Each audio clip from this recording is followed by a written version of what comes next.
जय यीशु प्रभु यीशु के सामर्थ्यवान नाम पर फादर और एक बार आप सभी लोगों को अभिवादन करते हैं। बाइबल तीर्थ यात्रा के 86 दिन हम पूरा कर रहे हैं। विधि विवरण के 18 और 19वां अध्याय हमें पढ़ने के लिए आज के दिन थे और स्तोत्र संख्या 44 साथ में योहन के सुसमाचार के अध्याय 18। विधि विवरण के 18वां अध्याय और 19वां अध्याय बहुत ही महत्वपूर्ण है क्योंकि इन दोनों अध्यायों में प्रभु यीशु छिपा हुआ है। हालेलुया। यानी यीशु को इसके बीच में खड़े होते हुए हम देखने जा रहे हैं। उसके पहले प्रभु इस अध्याय में मूसा के द्वारा इस्राएलियों को एक कड़ी चेतावनी दे रहे हैं। जिस देश में तुम पहुंचने जा रहे हो, कनान देश, वहां रहने वाले लोगों के घृणित आचरण का अनुसरण नहीं करना। कई बार सिखाया और एक बार याद करते हैं। यहाँ पर ध्यान विशेष रूप से इस पर है कि भविष्य जानने की इच्छा आप में कई लोगों में, इसलिए भविष्य जानने के लिए अब उन लोगों के पास जा सकते हैं। प्रभु को ये प्रिय नहीं है, इसलिए इन दुराचरणों से आपको दूर रहना होगा, क्योंकि प्रभु तुम्हारे ईश्वर ने तुम्हें ऐसा करने की अनुमति नहीं दी है, क्योंकि ये आचरण प्रभु की दृष्टि में घृणित है। और बताते हैं भविष्य बताने वाले, सगुन विचारने वाले, जादू टोना, अभिचार, भूत प्रेत की साधना, मृतकों को जगाना, मृतकों की आत्मा से बात करना, ये सारे कार्य वहां पर लोग करते हैं। सबके मन में भविष्य जानने के लिए एक इच्छा बहुत ज्यादा होती है, इसलिए फॉर्च्यून टेलर्स के पास आज भी जाते हैं काफी लोग। मेरे साथ क्या होगा देखिए, हंसता रहेगा और इत्यादि काफी चीजें चलते हैं। प्रभु इन बातों की निंदा की है और इन बातों को अपनाने से प्रभु रोका है हमको और मना किया है। हालेलुया। प्रभु हमें बताते हैं भविष्य जानना जरूरी नहीं है। आपको जानना क्या है, पिता ईश्वर आपके बारे में क्या चाहता है ये जानना है। प्रभु की इच्छा क्या है ये पता लगाना है। इसलिए इस परिप्रेक्ष्य में, इस बैकग्राउंड में मूसा के मुंह से एक भविष्यवाणी निकलती है।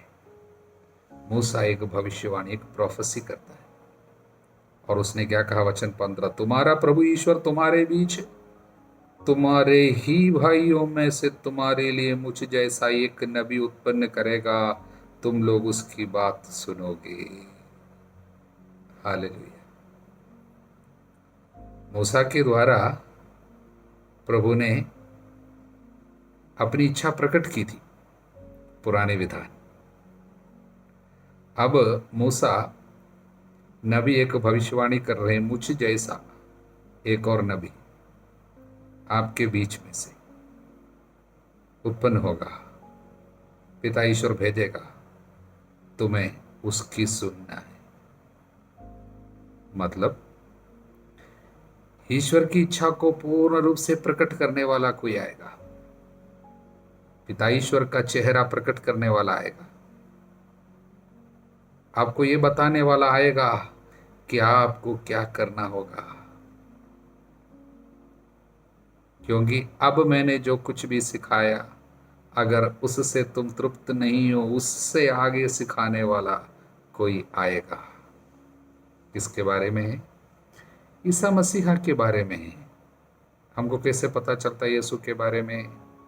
क्योंकि पवित्र आत्मा के आगमन जब हुआ पेंतकोस्त के समय में, तब पवित्र आत्मा सभी शिष्यों पर, प्रेरितों पर उतरे, उनके मुंह पर, उनकी जुबान पर अधिकार किया। उसके बाद पेतरुस और अन्य साथी लोग जो भी बोलते हैं पवित्र आत्मा से प्रेरित होकर बोलते हैं। उसके पहले मूसा प्रेरितों को, विशेषकर पेतरुस को, सब कुछ भी ज्ञान नहीं था। प्रभु क्या क्या समझा रहा था, उनको कुछ समझ में भी नहीं आ रहा था, लेकिन पवित्र आत्मा सब कुछ सिखाया।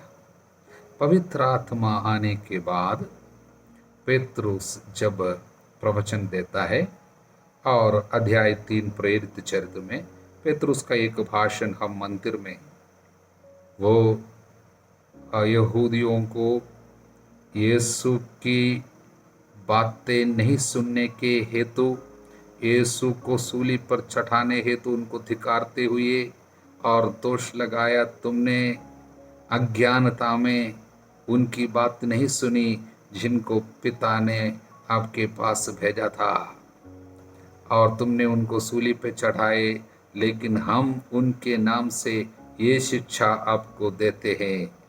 और ईसा मसीहा के बारे में उनको समझाते वक्त पेतरुस ने क्या कहा मालूम?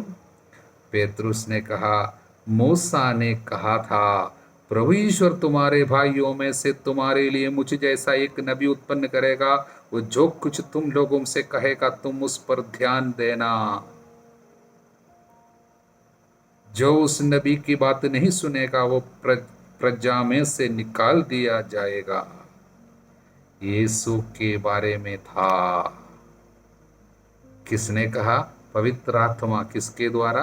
पेतरुस के द्वारा कहा। तो देखिए, यहाँ पर मूसा नबी ने इस 16वां अध्याय, इस 18वां अध्याय पे, विधि विवरण के 18वां अध्याय 15वां वचन में जो बोले हैं वो यीशु के बारे में है। पवित्र आत्मा ने पेतरुस के मुंह के द्वारा, पेतरुस के द्वारा इसको हमारे सामने रख दिया, उसकी घोषणा कर दिया। हालेलुया। इसका मतलब इस अध्याय में यीशु खड़े हैं। हालेलुया। इसलिए उसकी सुनना है। मूसा ने कहा उसकी सुनो, अभी पेतरुस ने कहा उसकी तुमने नहीं सुना, अभी हम सुनाते हैं। उनके अधिकार में खड़े होकर सुनो, पश्चाताप की बात। हालेलुया। काना के उस घर पे मरियम ने सेवकों के पास जाकर बोला, वो जो कुछ तुमसे कहे उसकी सुनो।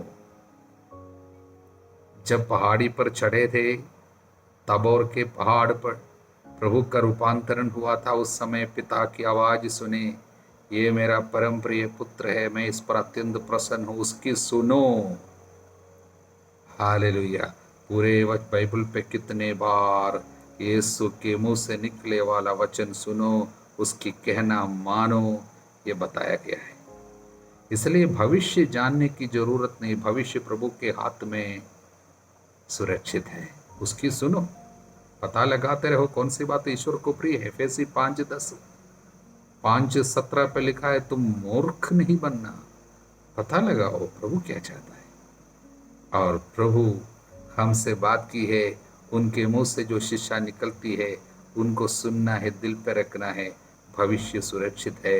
हमको अन्य किसी व्यक्ति के पास हमारे भविष्य बताओ ये बोलने के लिए जाने की मूर्खता दिखानी नहीं पड़ेगी। हालेलुया।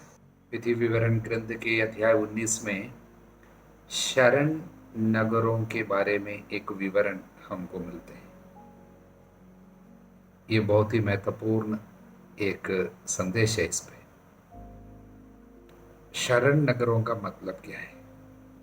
प्रभु ने कहा, जब तुम प्रवेश करोगे प्रतिज्ञात देश में, वहां पर 3 नगर, पहले 3 और उसके बाद 3 है, पूरा 6 है। 6 नगरों को विशेष रूप से अलग करना, एक ही जगह में नहीं, अलग अलग जगह में, पूरे 12 वंशों के बीच में अलग जगहों में, एक नगर इधर, एक यहाँ, एक 3 नगर यर्दन नदी के उस पार और 3 इस पार थे। उसको शरण नगर क्यों कहता है? इसलिए है कि मान लीजिए कोई किसी की हत्या की, गलती से हत्या हो गई, पहले मारना नहीं चाहता था, शायद अचानक ऐसा हो गया, तब हत्यारा जो है जिसने मार डाला, वो व्यक्ति यदि भाग के इन 3 नगरों में, यानी ये 6 नगरों में किसी एक नगर में पहुंच जाता है तो बच जाएगा, नहीं तो वो मारा जा सकता है। क्योंकि नियम के अनुसार हत्या जो भी करता है वो मार डाला जाएगा, उसको प्राण दंड की आज्ञा नियम के अनुसार ऐसा है। और वो कौन प्राण दंड देगा? उदाहरण के लिए जो मारा जाता है, आदमी जो मर गया, उसका भाई या उनके कोई रक्त बंधु ये चाहता है कि मेरे भाई का या मेरे बंधु जो है मर गया उसके खून का मैं बदला चुकाऊंगा, यदि बोलता है तो वो जिन्होंने उनको मारा है उस व्यक्ति को, हत्यारे को मार सकता है, नियम के अनुसार मार सकता है। इसको रक्त का प्रतिशोधी बोलते हैं, रक्त का प्रतिशोधी। हिंदी में ऐसा लिखा है वचन 6 में। नहीं तो ऐसा हो सकता है कि रक्त का प्रतिशोधी क्रोध के आवेश में उसका पीछा करे, रास्ता लंबा होने के कारण उसे पकड़कर मार डाले। इसलिए अलग अलग जगह में इन नगरों को प्रभु रखा है, जिससे पास में जहाँ भी इस तरह की घटना होती है, पास में जो भी नगर है, इन नगरों में यानी ये शरण नगरों में जो नगर पास में है वहाँ उनको भाग जाओ अपना अपना जान बचाने के लिए। और वहाँ तक यदि पहुँच जाता है तो फिर कोई भी रक्त का प्रतिशोधी आपके ऊपर हमला नहीं कर सकता, आप बच जाएगा। ये नियम था। हालेलुया। इसका मतलब मनुष्य जब पाप करता है, पाप के वेतन जो है मृत्यु है, इसलिए वो न्याय के अनुसार वो मृत्यु उनके पास आएगा, दंड उनका पीछा करेगा। वो न्याय है, जस्टिस विल फॉलो यू। पाप जो पीछा करेगा, जो बोलता ही प्रभु उसको अनुमति देगा, क्योंकि प्रभु न्यायी है। लेकिन प्रभु के पास और कुछ है, न्याय केवल नहीं है बल्कि दया है। इसलिए ईश्वर अपनी दया का एक प्रकटन यहाँ पर कर रहे हैं। भले ही आप पापी है, पाप किया है, लेकिन आपको बचाने के लिए एक रास्ता प्रभु ने निर्धारित किया। शरण नगरों में जाके आप प्रवेश करने से आप सुरक्षित रहेंगे। कब तक वहां पर आप रह सकते हैं सुरक्षित? जब तक प्रधान याजक की मृत्यु नहीं होती है। इसके विषय में पहले हम देख चुके हैं, अभी जोशुआ के ग्रंथ में फिर से हम देखेंगे। हालेलुया। तब प्रधान याजक की मृत्यु तक आप सुरक्षित है वहां पर। हालेलुया। तब इसका आध्यात्मिक संदेश क्या है? आध्यात्मिक संदेश यही है, प्रभु यीशु हमारा शरण नगर है। उनमें शरण लेने से कोई भी पाप का असर हमारा पीछा नहीं करेगा, रक्त का प्रतिशोधी हमला नहीं कर सकेगा यदि प्रभु में आते हैं। इसलिए रोमियो के अध्याय 8 वचन 1 में लिखा है, जो भी ईसा मसीहा से संयुक्त होता है उनके लिए अभी कोई दंडाज्ञा अब नहीं है। इसलिए जो शरण नगर यहाँ पर जो है वो प्रभु का प्रतिछाया है, यानी प्रभु का प्रतीक है, प्रभु यीशु का प्रतीक है, जो दया का सागर है। पिता की जो जो जो असली चेहरा जो है उसको उसने प्रकट किया, न्याय से बढ़कर दया, और एक व्यक्ति को बचाना चाहता है। क्योंकि पुराने विधान में हम पर जो लिखा है कि व्यक्ति अनजाने में जो पाप किया है, वास्तव में हम देखें हर एक पाप आज हम जो भी करते हैं वास्तव में हमारी अज्ञानता के कारण है। भले ही हम सोचते हैं कि जानबूझकर किसी को मारा, लेकिन क्यों मारा? हम अंधे हो गए, अज्ञानता में हम नहीं जानते क्या करते। इसलिए यीशु ने सूली पर बोला, पिता इन्हें क्षमा कर, क्योंकि ये नहीं जानते हैं क्या कर रहे। क्या उन लोग जानते नहीं था यीशु को वे मार रहे थे? फिर भी यीशु ने क्या बोला? वे नहीं जानते, वास्तव में ये अंधे हो गए हैं, ये नहीं जानते क्या कर रहे हैं। इसलिए हर एक पाप मनुष्य जो करते हैं अनजाने में ही करते हैं। इसलिए सबों को बचाने के लिए शरण नगर के रूप में यीशु को पिता ने निर्धारित किया। यीशु हमारा शरण नगर है, उसमें पहुंचने से हमको मृत्यु नहीं मिलेगी, हमको दंड नहीं मिलेंगे। और पुराने विधान के ये शरण नगर में जब तक प्रधान याजक जिंदा रहता था तब तक आपको शरण मिलता था, लेकिन नए विधान का शरण नगर प्रभु यीशु स्वयं प्रधान याजक है और वो अब नहीं मरेंगे, इसलिए मुक्ति वो जो देता है वो हमेशा के लिए है। इटर्नल साल्वेशन कुछ साल के लिए केवल नहीं है। इसलिए हम इब्रानियों के पत्र अध्याय 7 वचन 23 और 24, वे बड़ी संख्या में पुरोहित नियुक्त किए जाते हैं क्योंकि मृत्यु के कारण अधिक समय तक पद पर रहना उनके लिए संभव नहीं।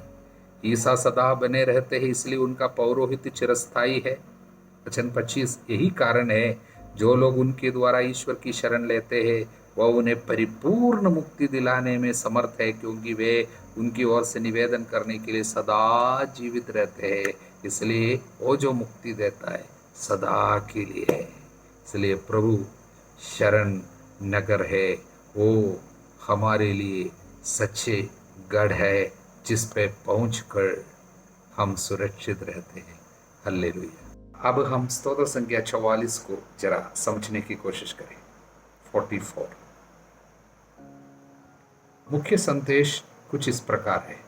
विपत्ति में पड़े हुए इस्राएली लोग, प्रभु दिखाई नहीं देता, आतंक चारों ओर मचा हुआ, शत्रु पीछा कर रहा है, डूबने की स्थिति जैसा आ गई।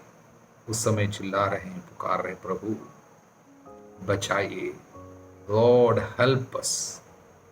क्यों क्यों सोते हो, जागना, हमें बचाना। ये संदेश। ये कुछ मत्ती के सुसमाचार के 8वां अध्याय पे नाव पे सवार होते वक्त यीशु और शिष्य लोग, यीशु दुम्बाल पे तकिया लगाकर सो रहा था। आंधी तूफान आए, लहरें उठी जज्जावत। तब शिष्य लोग यीशु को जगाया और बोला, प्रभु हमें बचाइए, हम डूब रहे हैं। एक ही प्रकार का संदेश है इसमें। जरा समझने हेतु इसको 3 भाग में बांट सकता है। पहला भाग जो है शुरू से वचन 9 तक पहला भाग है, उसमें क्या है, प्रभु के महान कार्यों का विवरण है। मिस्र देश की गुलामी से प्रतिज्ञात देश तक पहुंचाने हेतु प्रभु ने इनके लिए क्या क्या किया याद करते हैं और ये स्वीकार करते हैं, हम तलवार के बल पे देश के अधिकारी नहीं बने, बाहुबल से हम विजयी नहीं हुए, बल्कि प्रभु उसने अपने दाहिने हाथ बाहुबल तथा अपनी कृपा दृष्टि से हमको वहां तक पहुंचाया। यही है वचन 4 में सब लिखा है। उसके मुखमंडल की शोभा, लेकिन यहाँ पर कृपा दृष्टि केवल लिखा हुआ है, बट इंग्लिश में ऐसा the light of his continence, वो पवित्र आत्मा का प्रतीक है। और बाहु, दाहिना हाथ और बाहुबल जो है वो यीशु है। कई लोग इस तरह का एक संदेश देते हैं, हमने व्याख्या पे पढ़े हैं, his right hand and his arm, many say that is Jesus, लेकिन मुखमंडल का प्रकाश पवित्र आत्मा। इसलिए ये त्रिएक ईश्वर का कार्य है, महान कार्य किया। ये पहला भाग। दूसरा भाग जो है वचन यहाँ पर 10 से आगे वो 22-23 तक, इसमें क्या है, इस्राएलियों के ऊपर कुछ विपत्ति आई। वो विपत्ति का कारण उनको नहीं पता, क्योंकि उन लोग पाप नहीं कर रहे थे उस समय। उन लोग जीवन में प्रभु को छोड़कर नहीं गया, तंत्र मंत्र वालों के पास या मूर्ति पूजा पे नहीं गया। हमारा हृदय नहीं मुकर गया था, तुझसे विमुख नहीं हुआ था, हमारे पैर तेरे मार्ग से नहीं भटके थे। लेकिन ऐसी हालत में भी एक विपत्ति आई, एक बहुत परेशानी आई। वो क्या है वास्तव में वो हम नहीं जानते, लेकिन शत्रु इनके ऊपर अधिकार किया। इजरायलियों को बहुत बड़ी एक विपत्ति का सामना करना पड़ा। हालेलुया। उनको समझ में नहीं आया, ऐसा क्यों। वास्तव में ऐसी हालत से हम भी जाकर गुजरते हैं। वचन पढ़ने वालों के जीवन में विश्वासियों के जीवन में, प्रार्थना करने वाले लोगों के जीवन में अचानक हम कभी देखते हैं विपत्ति आती है। उस समय हम पहले हैरान हो जाते हैं, प्रभु मैं तो तेरे रास्ते पे आया हूँ, प्रार्थना करता हूँ, फिर भी ऐसा क्यों होता है? प्रभु होने देता है। क्यों? हमें दृढ़ बनाने के लिए। किसमें? उसके प्यार में। दुख संकट के द्वारा प्रभु हमको शुद्ध करता है और उसके प्यार का और एहसास देना चाहता है। उसके प्यार में हमको दृढ़ बनाना चाहिए। इजरायलियों के साथ भी प्रभु ऐसा किया। इनका प्यार इनको दीनहीन बनाने के लिए और इनके प्यार और बढ़ाने के लिए प्रभु ऐसा किया। हमको कैसे पता चलता है ये बात? प्यार बढ़ाने के लिए ऐसा होता है। कारण पवित्र आत्मा से प्रेरित होकर संत पौलुस ने जब रोमियों को पत्र लिखा, उस समय उसने इस स्तोत्र का एक वचन को वहां पर दोहराया। अध्याय 8 में वचन 35 से जब पढ़ेंगे तब ये स्तोत्र का वचन 23 वहां पर इस्तेमाल किया। तेरे कारण दिन भर हमारा वध किया जाता है, वध होने वाली भेड़ों में हमारी गिनती हुई है। 23वां वचन है। अब देखते हैं उसको कहाँ पर वो इस्तेमाल करता है। रोमियों के नाम पत्र अध्याय 8 वचन 31 से ईश्वर का प्रेम, उसके विषय में लिखते वक्त 35वां वचन, कौन हमको मसीह के प्रेम से वंचित कर सकता है? क्या विपत्ति या संकट, क्या अत्याचार, भूख, नग्नता, जोखिम या तलवार, जैसा कि धर्म ग्रंथ में लिखा है। ये कहाँ से है? इस स्तोत्र से है। तेरे कारण दिन भर हमारा वध किया जाता है, वध होने वाली भेड़ों में हमारी गिनती हुई, किंतु इन सब बातों पर हम उन्हीं के द्वारा सहजी विजय प्राप्त करते हैं जिन्होंने हमें प्यार किया।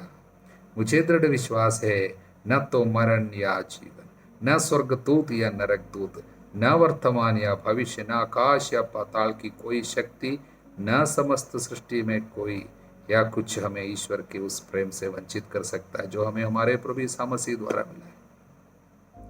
इसलिए प्रियजनों, प्रभु के प्यार में दृढ़ बनाने हेतु प्रभु दुख संकटों से होकर हमको गुजरने देता है।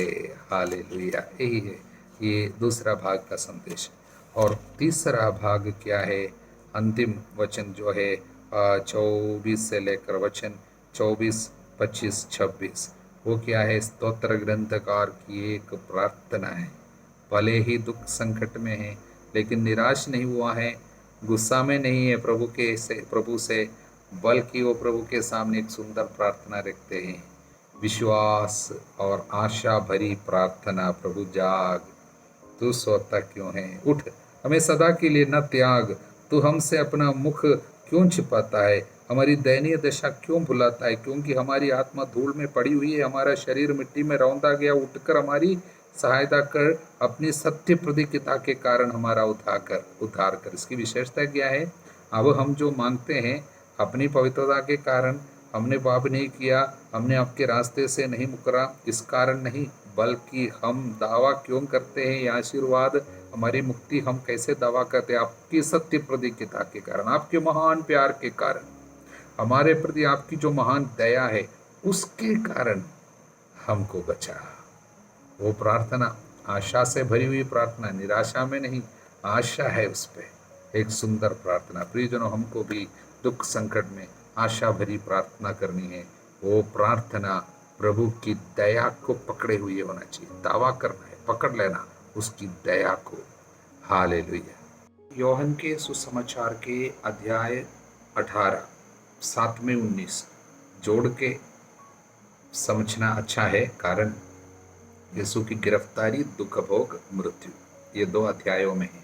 इसको हम लोग एक साथ देखना अच्छा है। कल इसको हम ये दोनों को मिलाकर थोड़ा सा देखेंगे। उसके पहले आज मैं एक संदेश यीशु की गिरफ्तारी से जुड़ी हुई एक संदेश देना चाहता हूँ। सबसे महत्वपूर्ण बात जो हमें समझना है, प्रभु को जबरदस्ती गिरफ्तार करके लेके नहीं जा रहा था, बल्कि प्रभु अपने को स्वयं उनके हाथ में दे रहा था।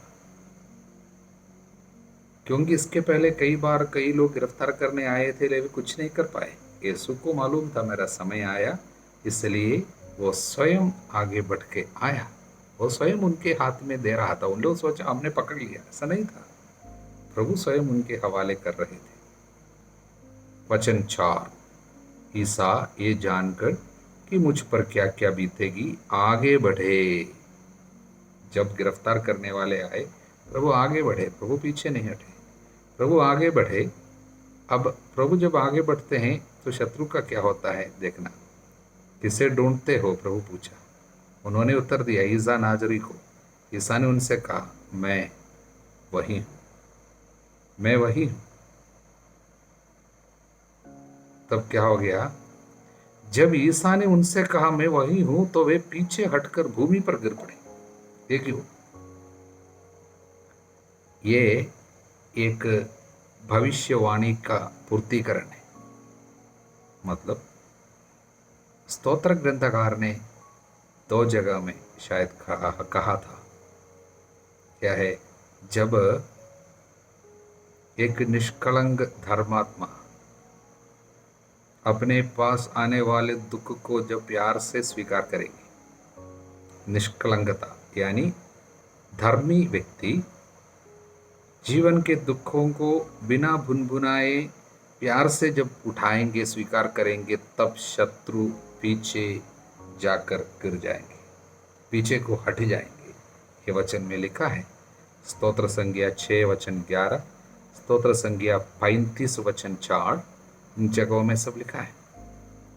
इसलिए प्रियजनों, दुख जो हमारे पास आते हैं, क्रूस जो हमको उठाने के लिए प्रभु अनुमति देता है, प्यार से उठाना है, भागना नहीं डरते हुए, बल्कि जब आगे बढ़ना है। यीशु जब आगे बढ़ा, शत्रु पीछे हटा। यदि हम पीछे हटेंगे, शत्रु आगे बढ़ेंगे। इसलिए हम डरेंगे तो शत्रु को हमारे ऊपर अधिकार मिलता है। इसलिए हम लोग जब आगे बढ़ेंगे प्यार से, भरोसा के साथ, क्योंकि यीशु जानता था मैं पिता से आया हूँ, पिता के पास जा रहा हूँ, पिता ने सब कुछ मेरे हाथों में दिया, यीशु जानता था। इसलिए यीशु आगे बढ़ा, तब शत्रु पीछे हटा। हालेलुया। और यीशु ने उनसे पूछा, क्या चाहते हो, किसे ढूंढते हो? वास्तव में यही प्रश्न इस योहन के सुसमाचार की शुरुआत के अध्याय में, पहला अध्याय में प्रभु ने किसी से पूछा था। वहां पर वचन 35 से लेकर, यीशु वहां से आए, योहन बपतिस्ता 2 शिष्यों के साथ खड़े थे। यीशु जाते समय योहन ने यीशु को देखकर कहा, ये ईश्वर का बलित मेमना है जो संसार के पाप उठाने आए। ये सुनकर योहन के 2 शिष्य योहन को छोड़ दिया, यीशु के पीछे हो लिया। योहन को त्यागा, छोड़ा, यीशु के पीछे हुआ। थोड़ा समय के बाद यीशु ने उनको मुड़कर देखा और पूछा, क्या चाहते हो, यानी किसे ढूंढते हो? तब उन्होंने कहा, आप कहाँ रहते हैं? एक प्रश्न के बदले दूसरा एक प्रश्न। तब यीशु ने कहा, आओ और देखो। यीशु ने क्या पूछा था पहले? किसे ढूंढते हो, क्या चाहते हो? उन्होंने क्या कहा? आप कहाँ रहते हैं? इसका मतलब हम आपका निवास स्थान देखना चाहते हैं, इसका मतलब हम आपके साथ रहना चाहते हैं। तब प्रभु बोला, आओ और देखो। उन लोग गए, प्रभु के साथ रहे। इंग्लिश में ऐसा, rest of the day they spend with him, यानी दिन के बाकी समय यीशु के साथ बिताया। दिन के बाकी समय, दिन कब तक है? जब तक प्रकाश बना रहता है, जब तक अंधेरा नहीं आता है। कौन है प्रकाश? संसार की ज्योति में जो मेरे साथ है, अंधकार में नहीं होगी, रात में नहीं होगी। इसका मतलब दिन के बाकी समय, जीवन के बाकी समय उन्होंने यीशु के साथ बिताया। ये पहले अध्याय में। अब वही प्रश्न प्रभु यहाँ पर भी पूछा। इनसे पूछा, किसे ढूंढते हो? उन्होंने कहा, ईसा नाजरी को। इन लोग भी यीशु को जानता है, यीशु को चाहता है, भले ही गलत मकसद लेकर इन लोग गिरफ्तार करना चाहता है। उन लोग यीशु को पाना चाहते हैं, यीशु के साथ रहना चाहते हैं। इन लोग यीशु को क्यों पाना चाहता है? मारने के लिए। लेकिन इनको किसको चाहिए? इन लोगों को भी क्यों आए? इन लोग क्यों आए? यीशु को चाहते हैं। यीशु ने उनसे कहा, मैं वही हूँ। आगे प्रभु ने क्या कहा? मैं तुम लोगों से कह चुका हूँ, मैं वही हूँ। यदि तुम मुझे ढूंढते हो तो इन्हें जाने दो। मतलब क्या है? मुझे ढूंढते हो, इन्हें जाने दो, मतलब अपने शिष्यों को जाने दो। मतलब प्रभु उनको बचाने के लिए अपना हवाले कर रहे हैं, अपने को उनके हवाले कर रहे हैं, अपने को वो चढ़ा रहे हैं। बहुतों के बचाने के लिए, बहुतों के प्राण को बचाने के लिए अपने को उधर, इन्हें छोड़ दो, इन्हें जाने दो।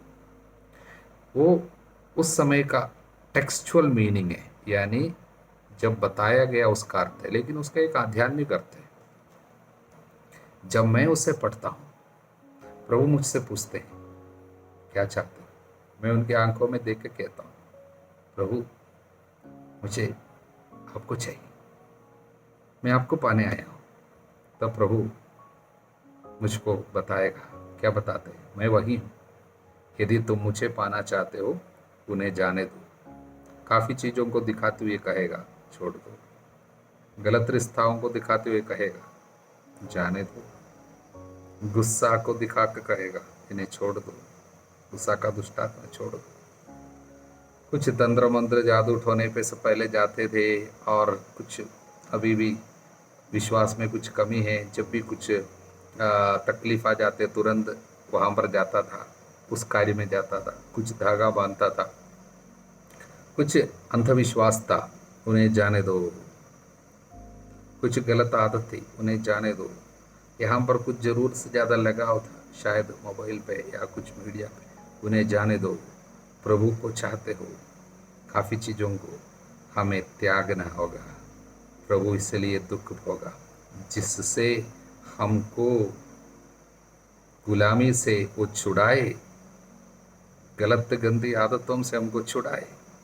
यीशु के दुख भोग की योग्यता से हमको छुटकारा मिले, अब सदा सर्वदा अनंत काल तक। आमीन।